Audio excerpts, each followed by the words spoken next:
Hi friends, welcome to గుమగుమలాడే వంటలు. ఈరోజు మనం ఎగ్ పఫ్ ఎలా చేసుకోవాలో చూద్దామండి. దానికి ముందుగా పిండి కలుపుకుందాము. మైదా పిండి, దీంట్లో మనం కొంచెం సాల్ట్ వేసుకుందామండి. ఇంతేనండి, సాల్ట్ వేసుకుందాం. దాని తర్వాత కొంచెం చక్కెర అండి, చక్కెర, కొంచెం ఓమా అండి. ఇది ఇలా నలిపేసి వేసుకోవాలండి. ఇప్పుడు పిండిని వాటర్ వేసి కలిపేసుకుందాం దీన్ని.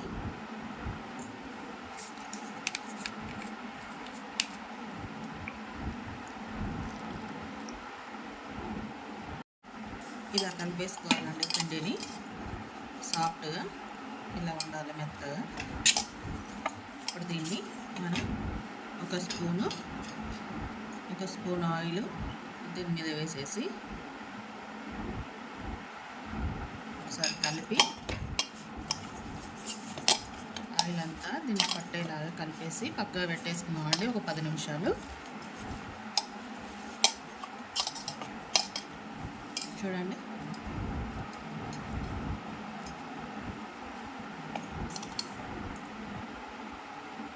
మనం ఎగ్ పఫ్ చేసుకోవడానికి కర్రీ కావాలి కదండి. ఇప్పుడు కర్రీ చేసుకుందాం.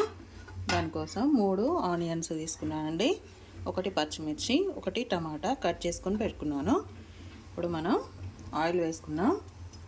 ఆయిల్ వేడయ్యాక దాంట్లో పచ్చిమిర్చి వేసుకుందాం. అవి ఎక్కువ ఫ్రై కానవసరం లేదండి. ఇప్పుడు ఆనియన్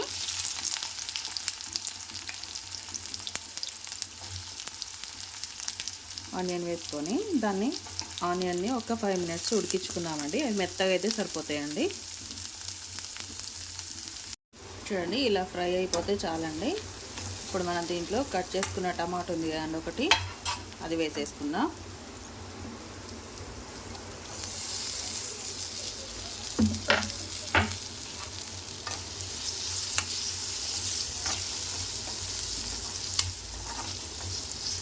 ఇప్పుడు దీంట్లోనూ మనం కారప్పొడి వేసుకున్నామండి. 1/2 స్పూన్ అంతా కారప్పొడి వేసుకోండి. సాల్ట్ మన టేస్ట్కి సరిపడా వేసుకోండి. దాంట్లోనే ధనియాల పొడి, పచ్చి ధనియాల పొడి అండి,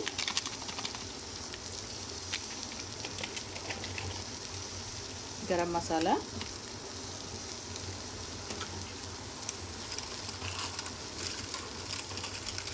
చాట్ మసాలా అండి, చాట్ మసాలా.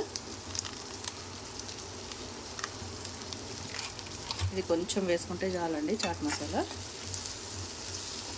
ఇవన్నీ ఒక 2 నిమిషాలు ఉడికించుకుందాం. రెడీ అయిపోయిందండి కర్రీ. ఎగ్ పఫ్కు కర్రీ రెడీ అయిందండి. చూడండి, ఇందాక మనం కలిపెట్టుకున్న పిండి ఉంది కదా, దాన్ని ఇలా చిన్న చిన్న ముద్దలుగా చేసుకొని వీటిని చపాతీలాగా ఒత్తుకోవాలండి. చిన్న చిన్న చపాతీలాగా చేసుకోవాలండి. పొడి పిండి అద్దుకొని మనకు ఇది ఎంత పలుసగా వస్తే అంత పలుసగా చేసేసుకోవాలండి దీన్ని.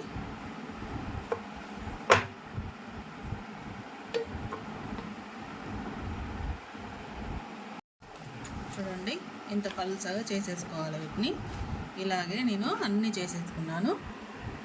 చూడండి, పలుసగా ఉండాలి ఇలాగా. ఇప్పుడు వీటిని మనం ఒకదానిపైన ఒకటి పెట్టేద్దాం. ఇలా ఇది చపాతీ పెట్టేసి దీనిపైన చూడండి డాల్డా, దీంట్లో 1 స్పూను మైదా వేసి కలుపుకోవాలండి. ఇలా 1 స్పూన్ మైదా వేసి దీంట్లో మొత్తం కలుపుకోవాలండి. పేస్ట్ లాగా చేసుకోవాలండి దీన్ని మొత్తం.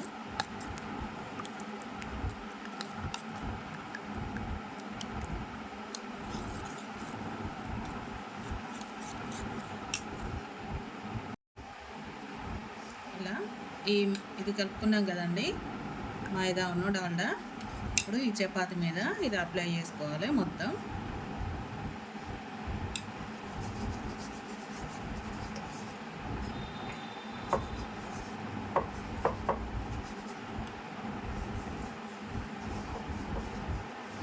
ఇలా చపాతీ మొత్తం చేసేసుకోవాలండి.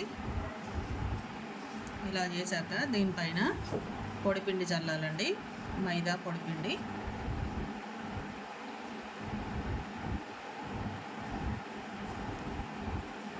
ఇలా చల్లేసుకొని మరొక చపాతీలు ఇంకా ఉన్నాయి కదండి మనం చేసుకున్నాయి, ఇలా ఇవన్నీ దీనిపైన వేసుకోవాలండి. ఇప్పుడు ఇలాగే కింద మనం పేస్ట్ అది అప్లై చేసాం కదా, దీనిపైన కూడా సేమ్ అలాగే అప్లై చేసి మైదా వేసేసుకోవాలి. అలాగే అన్నీ ఒకదాని మీద ఒకటి వేసేసుకుందాం. చూడండి, ఇలా ఒకదాని మీద ఒకటి అన్నీ వేసేసుకున్నాం కదా. ఇప్పుడు దీన్ని మనం 6 పీసెస్ లాగా కట్ చేసుకుందామండి. వీటిని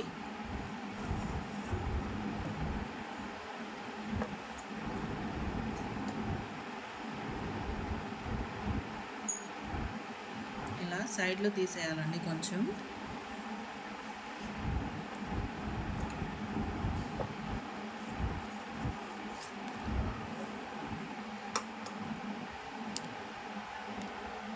ఇలా సైడ్లు అనేటివి తీసేయాలండి. వీటిని ఇలా తీసేయాలి. తీసేసి ఇప్పుడు వీటిని కట్ చేసుకున్నామండి.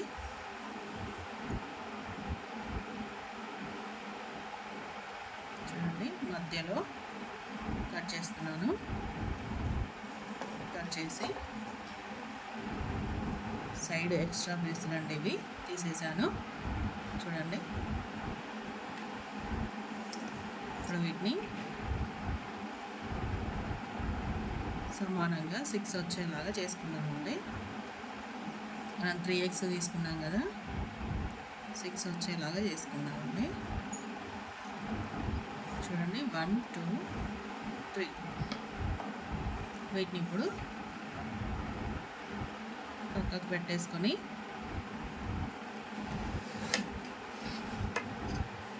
దీంట్లో పెట్టేసుకుందాం వీటిని అన్నిటిని. చూడండి,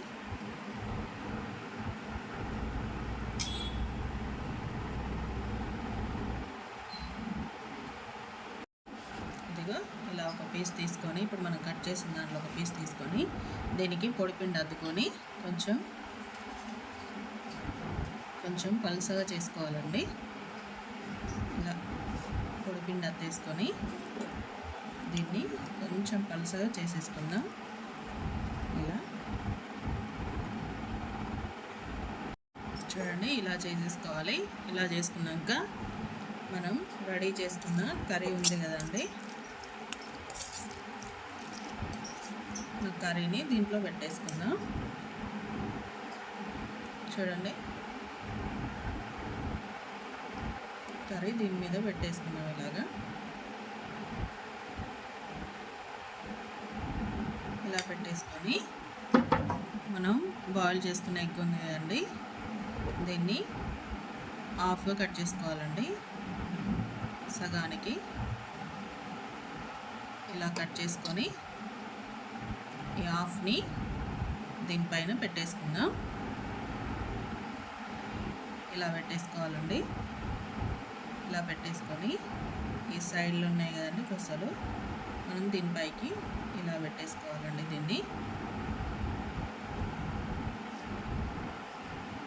దీనిపైన కొంచెం మనం వాటర్ రాసుకుంటూ పెట్టేసుకోవాలండి. చూడండి, దీనిపైన ఇట్లా వాటర్ అద్దేస్తే ఇది అతుక్కుంటుందండి. ఇలా మళ్ళీ ఇది ఇలా ఇటు సైడ్ నుంచి ఇది చూడండి, ఇలా వచ్చేసరిగా ఒకసారి మనం వీటిని వీటిని ఇలా అందామండి, ఎందుకంటే కర్రీ బయటకు వెళ్ళొద్దు కదండి, ఆయిల్లో పడిపోతుంది. డీప్ ఫ్రై చేసుకున్నప్పుడు ఆయిల్లో పడిపోతుంది కాబట్టి మనం వాటిని ఇలా వేసుకుందాం. చూడండి, రెడీ అయిపోయింది ఎగ్ పఫ్. ఇలాగే అన్నీ చేసేసుకొని డీప్ ఫ్రై చేసుకుందాం వీటిని మనం. చూడండి, అన్నీ రెడీ చేసేసుకున్నాం కదా. ఇప్పుడు ఆయిల్ పెట్టేసి, ఆయిల్ వేడైందండి. ఇప్పుడు దీన్ని ఒక్కొక్కటిగా దాంట్లో వేసుకొని కాల్చేసుకుందాం. స్టవ్ చిన్నగా పెట్టేసి కాల్చుకుందామండి. చూడండి, ఇలా కాల్చేసుకొని తీసుకోవాలండి. అటు సైడు ఇటు సైడు ఇలా మంచిగా ఎర్రగా కాల్చుకొని తీసుకోవాలండి. చూడండి,